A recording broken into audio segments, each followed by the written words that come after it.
Reacting to Vladimir Putin's recent statement, which stated that the first global leader in AI will rule the world, Musk suggested that artificial intelligence might soon lead to a third world war.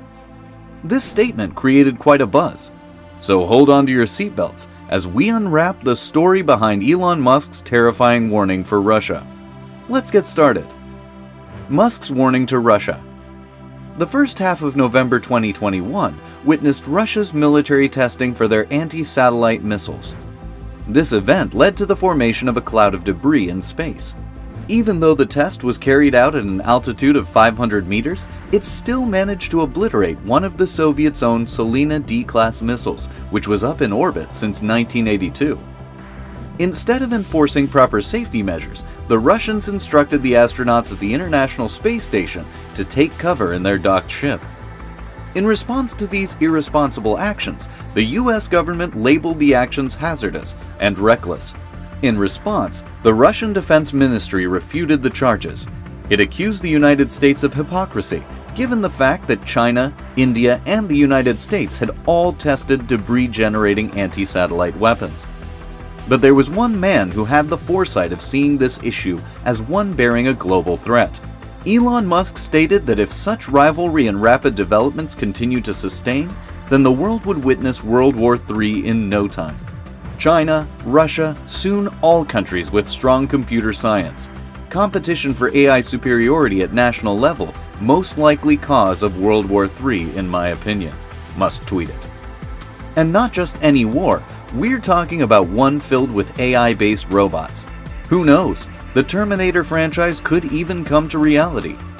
Sure, seeing a robot walk around is fun, but who would want the evil version of Arnold equipped with weapons of mass destruction walking down the streets? Definitely not me. President Putin also knows the significance of the issue at hand and has been a fan of AI-based autonomous weaponry himself. "Whoever becomes the first leader in the AI space would govern the world," quoted Putin. In response to this, Musk posted a tweet saying, "It's on." Elon's history with Russia. Elon Musk and the Russian government have never seen eye to eye in the past decades. While speaking as a special guest at a Russian aerospace event, Musk expressed his interest in building a few new production sites in China. It all started in 2002, when Musk turned towards Russia for the first time to buy rocket missiles for his newly launched company, SpaceX.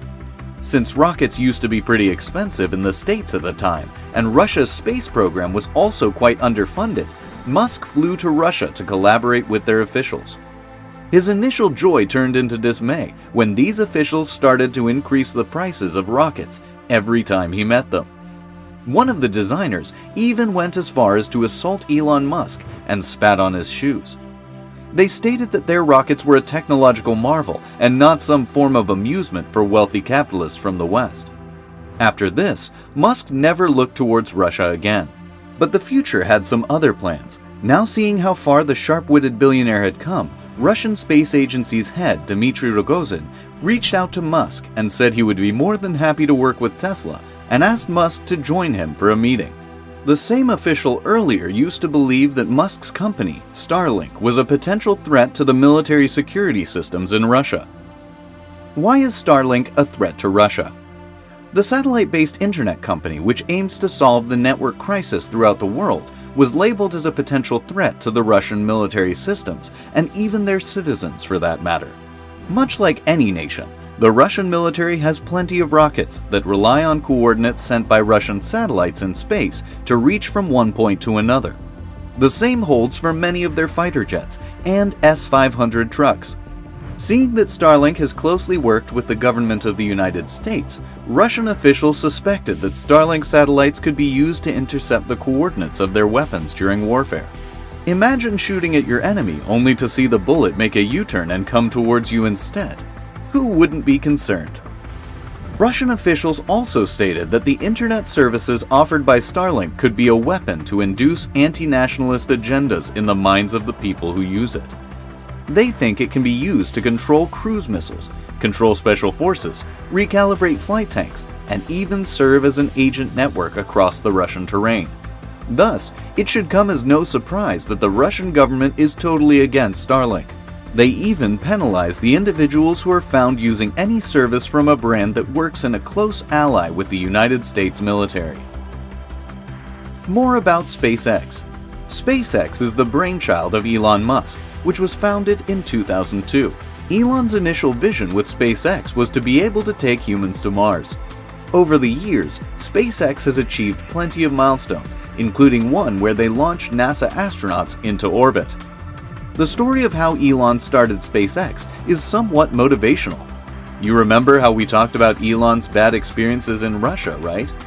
Well, soon after that, he decided to build his own rockets by undercutting existing launch contractors in the process. From there, the company then went on to launch their well-known Falcon 9 rockets, which can be reused up to 100 times after some minor refurbishments. SpaceX also developed a cargo craft named the Dragon, which was used to send cargo to the International Space Station. Their next step is to launch a giant rocket called Starship, previously referred to as Big Falcon Rocket, which will enable the transport of cargo and human passengers across the globe. Starlink. At a glance, SpaceX doesn't only want to penetrate the shell of outer space, but it's also working to bring the cosmos closer to our doorstep. In May 2019, they rolled out the first batch of 60 tiny satellites, aimed to pave the way for a huge constellation of broadband satellites. In its final phase, up to 42,000 low Earth orbiting satellites will be used to cover the world with high-speed internet connection, called Starlink. A beta version of the service was introduced in the fourth quarter of 2020 for northern latitudes. The business now plans on expanding its services to mainstream regions like Canada, United Kingdom, and Asia. Russia's hidden plan. There could be another reason behind the Soviets' ill temper towards Starlink. Earlier this year, many reports surfaced that Russia is planning to build its own internet cloud-based satellite system called Sphere. The officials stated that it would reach its final phase by 2030. But by then, most of the individuals would have already turned towards Starlink, putting Russia's solution at a considerable loss. Thus, Russia had to impose a ban on Starlink to eliminate any future threats to their in-house product's market share. John Byrne, director at telecom technology at Global Data, also pointed out that banning or regulating something when it's being broadcasted from space is really tricky. Contrary to conventional internet services, a government will have a hard time if they had to regulate content over satellite. Technically, governments do have a right to regulate vertical space up to a certain extent. What we are yet to see is whether or not Starlink's low-orbit satellites will come within the sphere of government control or not. Improper usage of resources. Russian research institutes continue their quest for AI-powered weapon systems, rockets, and emotionally intelligent humanoids, despite the relatively lower number of radical developments on the artificial intelligence front. Many people also believe that Russia is secretly experimenting with network-centric warfare, which includes internet-projecting drones and missiles which will transmit political content on any device that's connected. Critical funding, which should instead go to innovative private companies or academic researchers, is being used up by the government for military applications.